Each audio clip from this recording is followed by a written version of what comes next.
Hello, everyone, and welcome to another big episode of KFC SuperCoach TV. Al Payton here and Dan Batten joining me. I think Dan's in the office today and I'm at home, but we will give you all the KFC SuperCoach advice we can. I'm actually probably hoping to get as much advice out of this as anyone, because I was hit by the full force of the injury carnage last week. My entire ruck line is gone. Braden Pruce out. He managed to take Tim English with him. And, of course, poor old Bryn Teakle on the bench, whose AFL debut lasted about 45 minutes, and he's gone for the rest of the year. And then I've also got Zach Butters in the forward line. So lots of issues to deal with. I wasn't really planning on trading this week. I thought I had a finished team, but that's gone up in smoke. So probably have to use two trades to try and avoid a donut, or you could potentially just cop a donut this week. So we'll discuss the merits of that. But, Dan, I think you're a little bit luckier than me, but I know you've got the great man Braden Pruce in your team. So how are you feeling about Braden at the moment?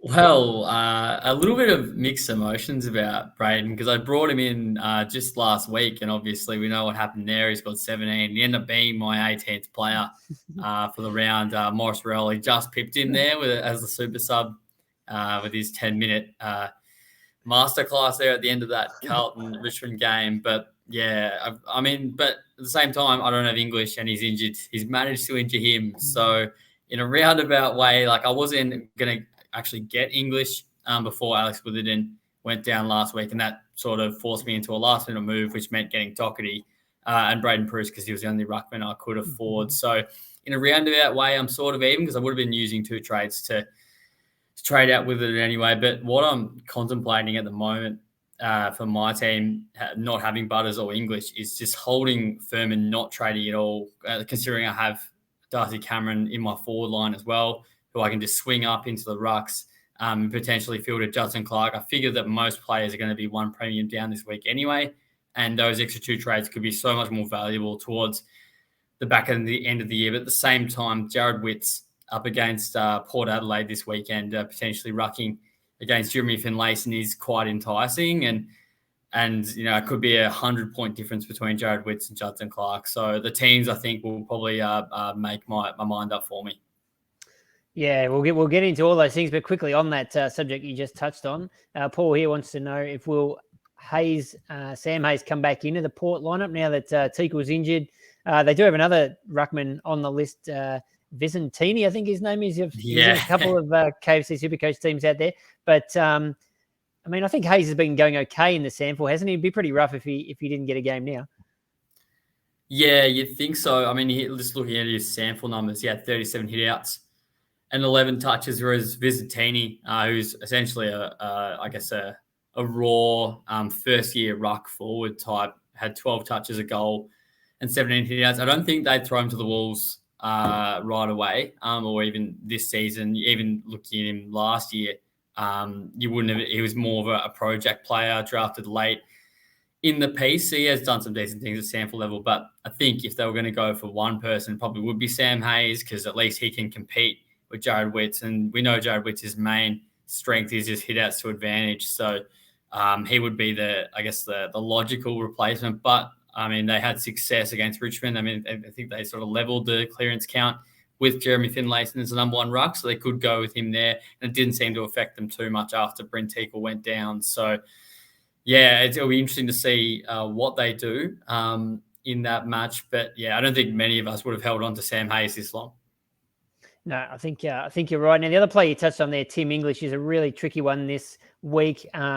Came out maybe Monday or Tuesday, so I don't know if anybody maybe missed that news that he had delayed concussion, which we think was from that big tackle from Braden Pruce, although they're saying they're not 100% sure where it was. He copped a few other big bumps during the game as well, but he definitely won't play this week. And then the difficulty is, will he play the next week? So I think given his scoring power and the fact that certainly in my case, I've been waiting all year to get him, and I finally got him last week, and he was great. Scored 110 at a huge last quarter. I don't really want to trade him out, because, you think he's probably going to be one of the top scorers in the forward line or the ruck in the run home. But the difficulty is, firstly, that I've picked him in the ruck, so I don't have really any flexibility there. I can't swap in a Darcy Cameron or anyone to cover for him. And will he come back the next week? So it's a 12-day concussion protocol, and the Bulldogs play on the Thursday night in round 16, which is not ideal, which would be the 12th day. So I think technically he could play if it's dating back from when the game was last weekend. But the way Luke Beveridge was talking yesterday sounds like they'll probably be pretty cautious with him. We know early in the year we thought he was only going to miss a week or two, and it ended up being about 5 weeks. And I think Fantasy Freako pointed out he missed 4 weeks with concussion last year. So I don't think the Dogs are going to rush him back. So I would nearly be prepared to cop a donut for 1 week there, but if it stretches into 2 or more, I don't think you can do that. But just quickly, I'll get your opinion on that in a sec, Dan, but just wanted to throw this at you, which I'm a bit baffled by. The trade stats on Tim English this week, he's been traded out by 2,515 teams, and he's been traded in by 1,719. So any idea what's going on there? Maybe some people haven't been keeping in touch with the news, and they're thinking, oh, okay, the best replacement for Braden Bruce is Tim English. And yeah, I don't know. I can't. I'm genuinely baffled by that one. I can't explain it. Who knows? It could be the best move. That maybe they're just thinking, look at what else there is. There's, my boy Sean Darcy. You'll score more just trading in Tim English now with 2 less games.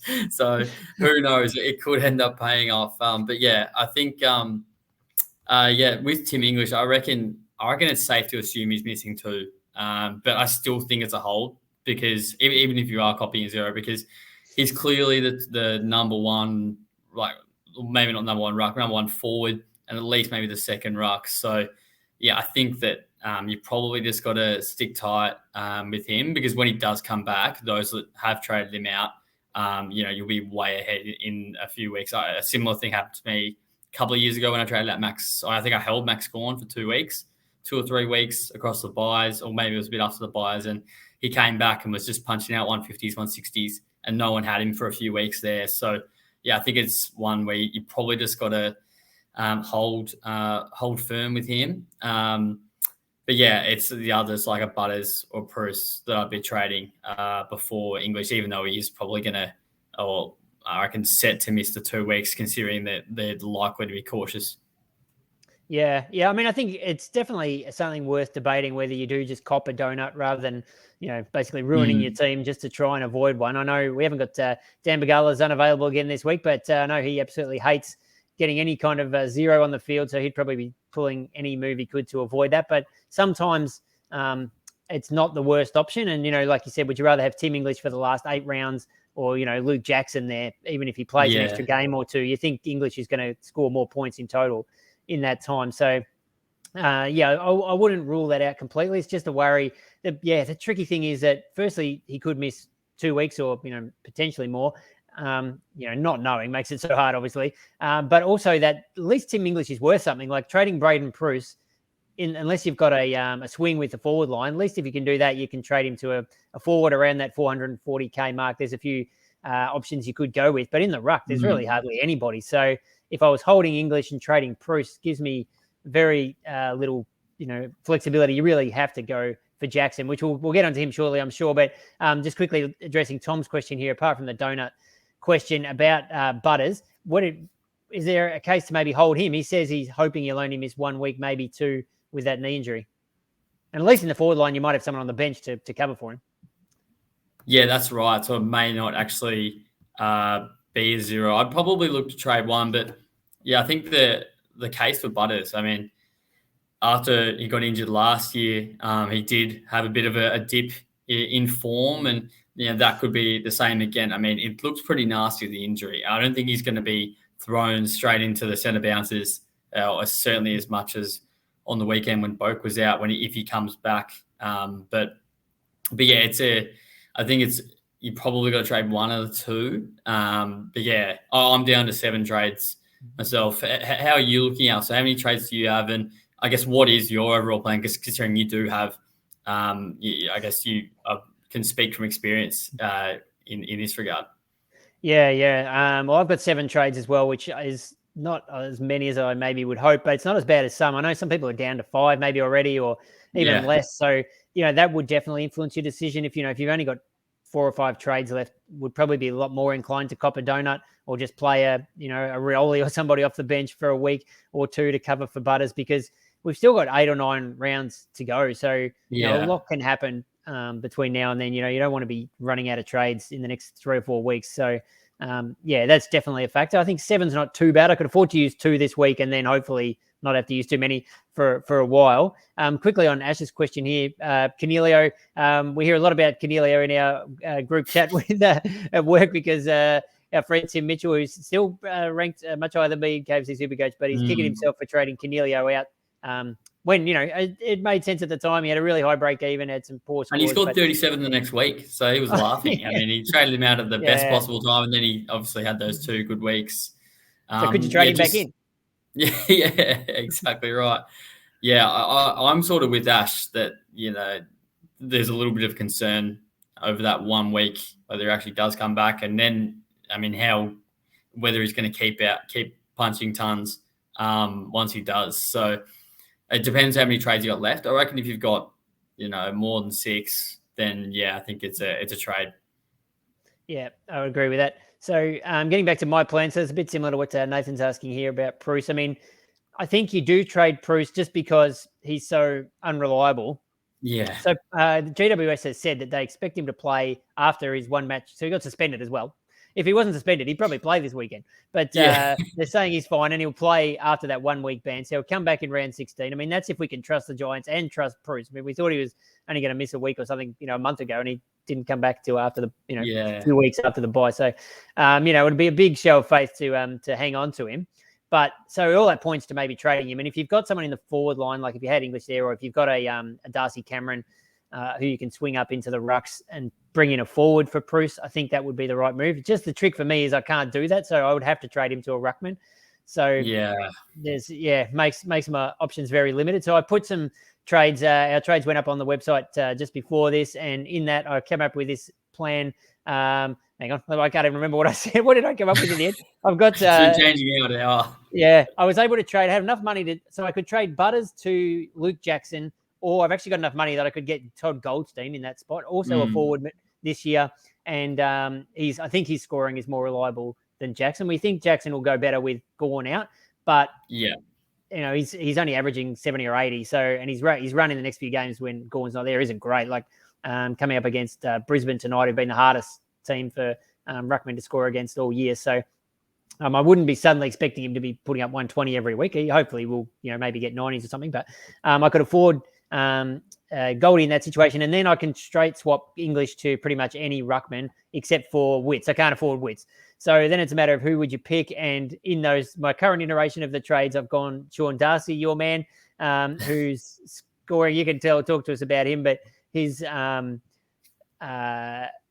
scoring has not been as high as we thought maybe at the start of the year, but he has put up some individual games which are absolutely huge. So we know he's got it in him, and the Dockers have a pretty good run in the ruck. A lot of it comes down, apparently, Fantasy Freako told us this week that whether Lloyd Meek is in the team, and if he's not, Darcy has the ruck all to himself, then he can put up some huge numbers. But hopefully Meek doesn't get picked. So that's one way I can go. Or I was looking at my team and realized if I trade Butters to Goldstein in the forward line, I could afford pretty much any other ruckman except any of those top liners. But then, I can't get Witts. So, I mean, would I be better off getting Jackson and Witts or Goldstein and then a lesser ruck, I guess?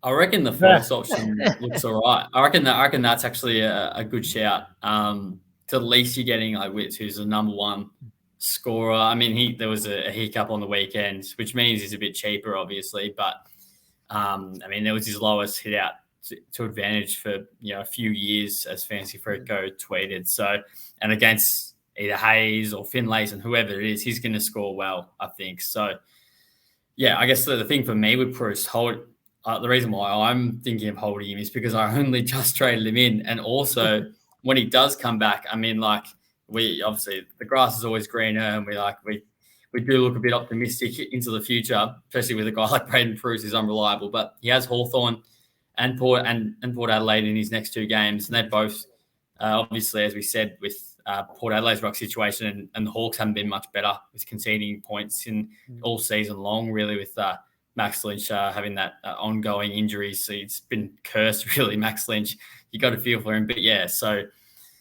I mean, that's certainly a nod in Bruce's favour. But, I mean, if you've already held him for 5 weeks, He's back for the 1 week, scores 17, he's out. I would be hitting the trade button as quick as you can. But as obviously there's limited options. But if you can get a guy like Isaac Heaney, I can't. I've only got $100 left in the bank. So I wish I had gotten the Massimo D'Ambrosio instead of Justin Clark last week to have a bit more cash. But yeah, if you've got more money than that, then you've got, say, a Hugh Dixon or something like that to swing, or a Brent Eagle, then yeah, I think Heaney's your guy around that 450k mark.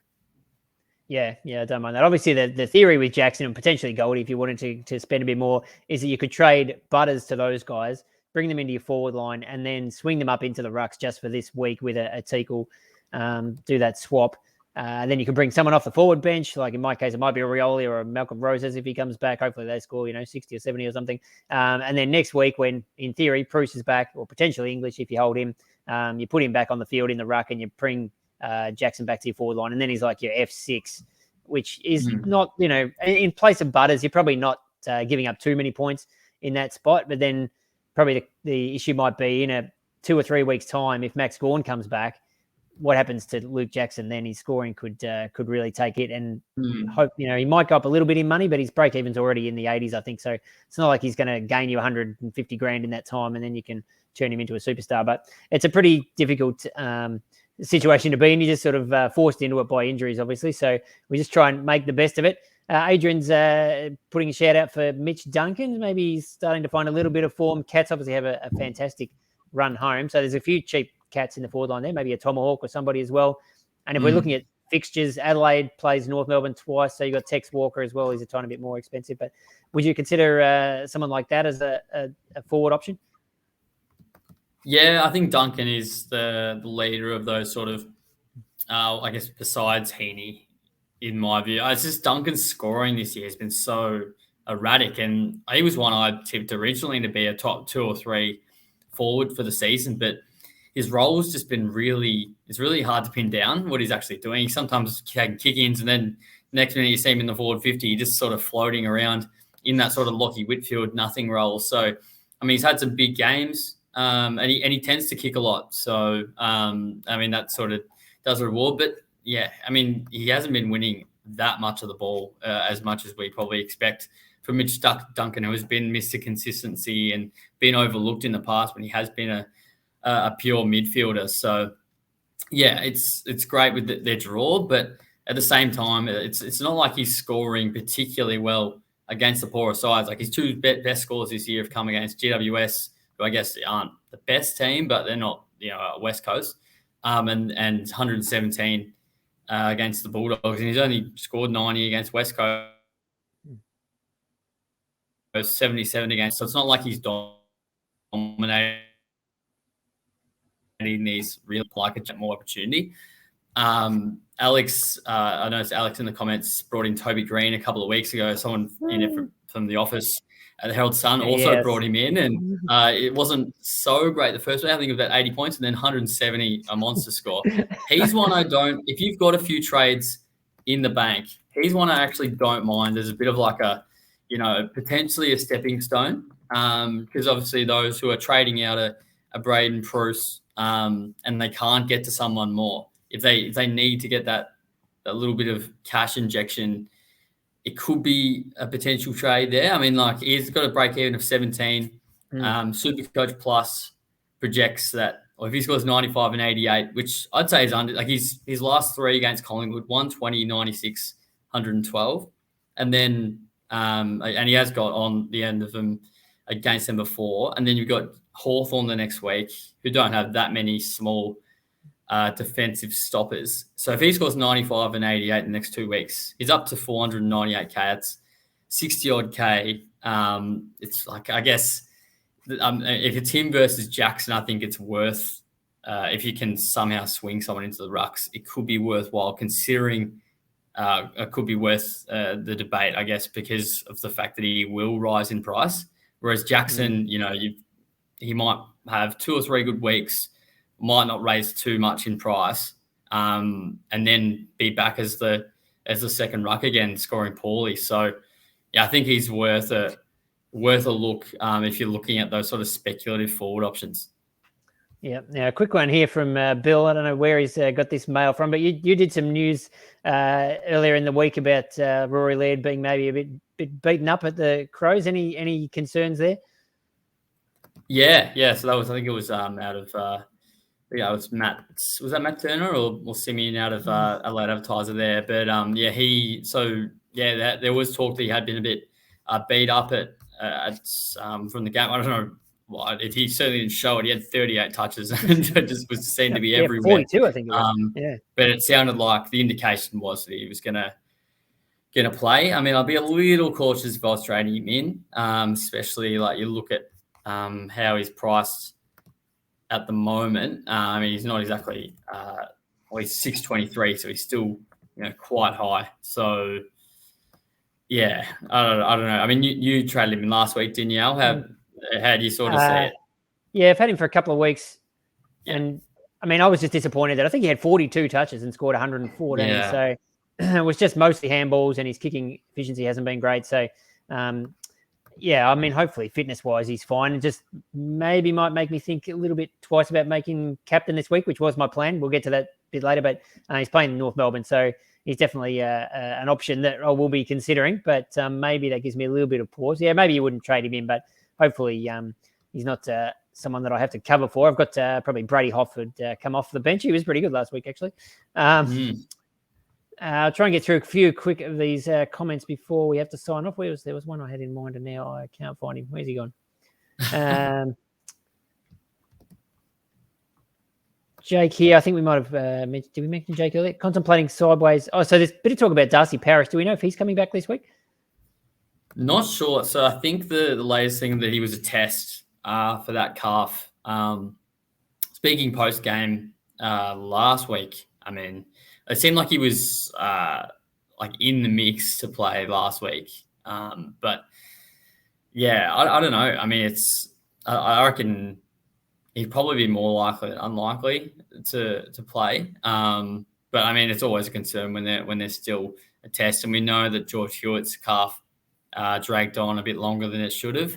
But yeah, I tend to agree with Jake that he probably holds Parish if you're looking okay in other areas. If you haven't been too decimated by, I guess, the other injuries that are about, then you'd probably look to hold him because he'd be a nice pod through the rest of the year. And he has been a great pick if you had him until the injury. Now, I found this comment from Paul Gavin. He's saying he's got English. Now, also De Goey, that would be an absolute kick in the guts if you had him as well. Now, he's talking about Jeffrey. I didn't see anything with him. But, yeah, he's not sure where to go with these guys. If they're all in your forward line, and he sounds like his rucks might not be such a big drummer. But, I mean, I think De Goey's only – well, he's taking time off from the club now, isn't he? So we don't know when he's going to be back. Yeah, personal leave. So, yeah, like who knows how long. Obviously, lots with him and I guess something greater than what SuperCoach is. But, yeah, onto the question from Gavin, like Rioli and Windhager on the bench. I mean, Rioli could be a chance to come back. Windhager had 31 and 2 goals in the reserves as well. And I think Rutten is pretty displeased about what happened last week. So there could be some... Yeah, some wholesale changes there. So he'd certainly be in the mix, especially with Mitch Owens ruled out as well. But yeah, I think you probably just got to trade out De Goey out of that group because you don't know the timeline on it. Whereas English, it's either going to be 1 or 2 weeks, you'd think. So yeah, just looking at De Goey's price. So I mean, I was sort of expecting big things from him this year.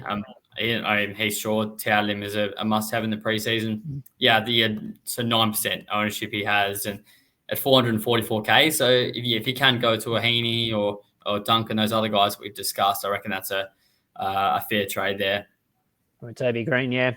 This one I reckon will be pretty quick. Peter asking about Darcy Cameron. So same theory as getting a Jackson or even a Goldie, but we're probably a bit cautious about Darcy just because Grundy will come back at some point, and we think his scoring will probably absolutely nosedive at that stage. I actually, not going to lie, I reckon he may be a better pick than Jackson if you have the money because, I mean, Jackson could have 4 weeks of, scoring that's half decent potentially. We haven't really seen him too much in that number one ruck role.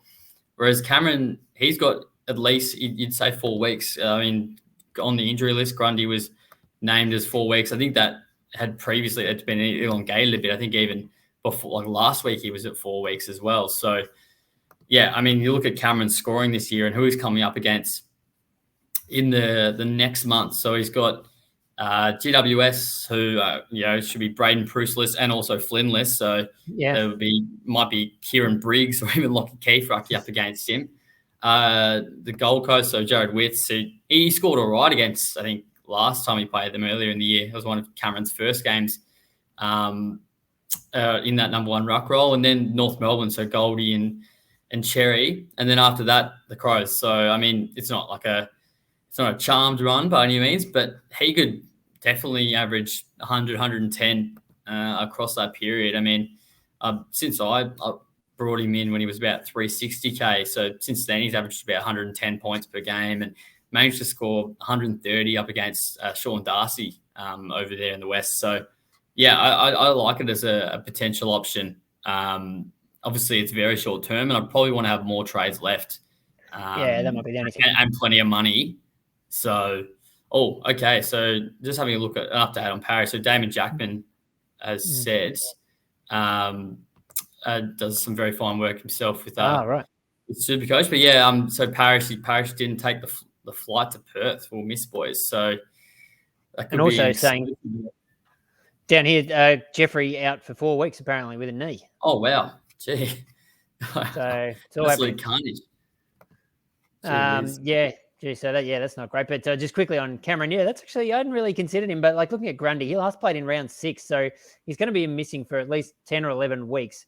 So it'd be interesting to see what Collingwood do, especially considering the Cameron Mason Cox combo is working pretty well at the moment. So, it's not like I don't think they're going to just put Grundy into the VFL, but he might not, they're probably not in any rush to get him back in. So they'll probably take it cautiously. So, it's an interesting shout. But as you say, you probably want to just make sure you've got trades at the other end because you might be stuck with him there.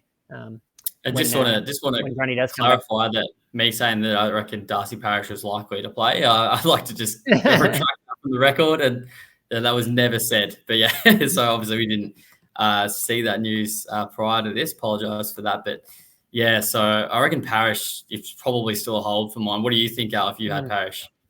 That's tough, isn't it? Yeah, I think you'd hold. And it probably comes down to your trades. Like if you've got 10 trades and you can trade him to a Laird or a Tuke Miller or someone, then I'd just about do that because from now to the end of the year, you get one extra game out of one of those primos. That's probably an extra 100, possibly 120 points. It's going to be hard for Parrish to catch that up. But with everything else that's happening this week, you'd be pretty fortunate if that's the only thing you have to deal with. Quick one here. Adrian suggesting Dusty as a cheap forward option. We know his history against the Cats. I don't know about if you looked him up in KFC SuperCoach, I don't know his numbers that look that amazing, but he had a couple of pretty decent finals against them, as we know, rises to the occasion. But, I'm not sure. I mean, he's coming back from illness this week. I mean, Richmond's looking in reasonable form and, hopefully he would build. He sort of tends to build towards the end of the year when that's really the whips start cracking. But I'd probably want to have a little bit more of a look at him before I was trading him in SuperCoach.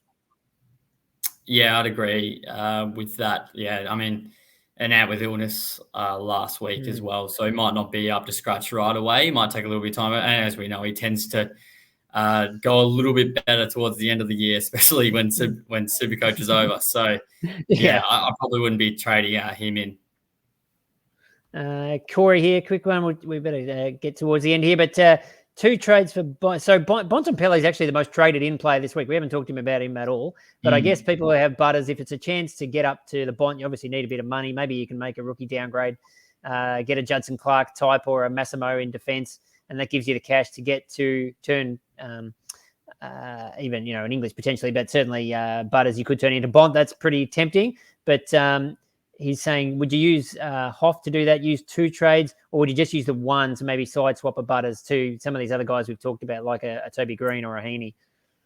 Bit of a gap between Heaney and Bont, isn't there? Yeah, it's a big difference. Like I already have Bont.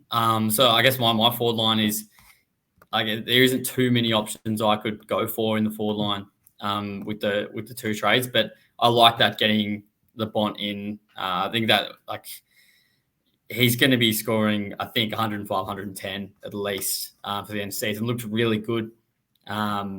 Looked really good in that game against the Giants. Started pretty poorly, but I guess it was a little bit quiet. But it was the Bond of old. Obviously, he had that AC joint injury, but he looks to have done away with any concerns about that. So I reckon I would use the two trades to get, I'd say, the F1 Formula One from here.